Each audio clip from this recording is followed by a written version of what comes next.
తిరుపతిలో మరోసారి బాంబు బెదిరింపు కలకలం రేపింది. కపిలతీర్థం వద్ద 2 హోటల్స్కు బెదిరింపు మెయిల్స్ వచ్చాయి. ఘటనా స్థలంలో పోలీసులు ముమ్మరంగా తనిఖీలు చేపట్టారు. బాంబ్ స్క్వాడ్, డాగ్ స్క్వాడ్తో తనిఖీలు చేశారు. 2 హోటల్స్లో అనుమానిత వ్యక్తులను ప్రశ్నించారు పోలీసులు. గతంలోనూ తిరుపతిలో బాంబు బెదిరింపులు కలకలం రేపాయి.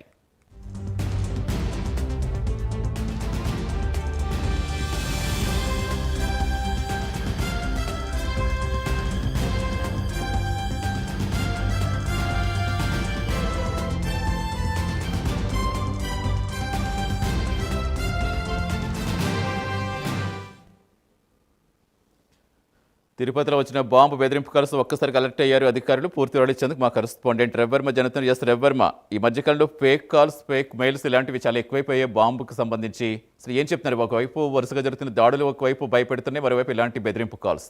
ఏం చెప్తున్నారు అధికారులు ఇప్పుడు తనిఖీలు చేసిన తర్వాత? సతీష్, ఇవాళ తిరుపతిలో 2 కపిలతీర్థం సమీపంలోనే 2 హోటళ్లకు బాంబు బెదిరింపు వచ్చింది.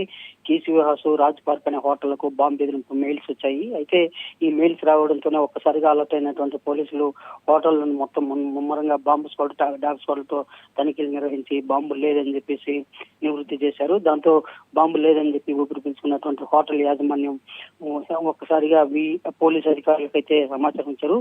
అయితే ఈ బాంబు మెయిల్స్, బెదిరింపు మెయిల్స్ ఏ ఐడి నుంచి వచ్చాయి ఏమనేది కూడా జిల్లా ఎస్పీ అయితే పరిశీలిస్తున్నారు.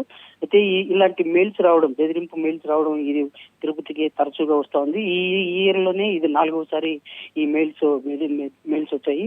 అయితే ఇదివరలోనే ఇదే హోటల్ కి 3 సార్లు బాంబు బెదిరింపు మెయిల్స్ వచ్చాయి. అదే కాకుండా ఇదివరలో దాదాపు 4 హోటళ్లకు కూడా బాంబు బెదిరింపు మెయిల్స్ వచ్చాయి. ఇవన్నీ కూడా కర్ణాటక అలాగే శ్రీలంక ప్రాంతాల నుంచి కూడా మెయిల్స్ వచ్చినట్టు కూడా ఇదివరలో పోలీసు అధికారులు అయితే గుర్తించారు. వాటికి సంబంధించిన ఆధారాన్ని కూడా తీసి వాటి మీద నిఘా ఉంచినట్టు కూడా తెలుస్తోంది. అయితే ఇవాళ వచ్చినటువంటి బాంబు బెదిరింపు మెయిల్స్ ఏ ఐడి నుంచి వచ్చింది, ఎక్కడి నుంచి వచ్చింది అనే కోణంలో జిల్లా ఎస్పీ అధికారులు అయితే పరిశీలిస్తున్నారు. వాటికి సంబంధించిన పూర్తి వివరాలు కూడా తెలియాల్సింది. అయితే పోలీసు అధికారులు, డాగ్ స్క్వాడ్లు, బాంబు స్క్వాడ్ పూర్తిగా తనిఖీలు చేసిన తర్వాత ఎలాంటి ఇది లేదని చెప్పి నిర్ధారించుకోవడంతో ఒకసారిగా అధికారులను కూడా ఊపిరి పీల్చుకున్నారు. Satish, thank you Ravi Varma.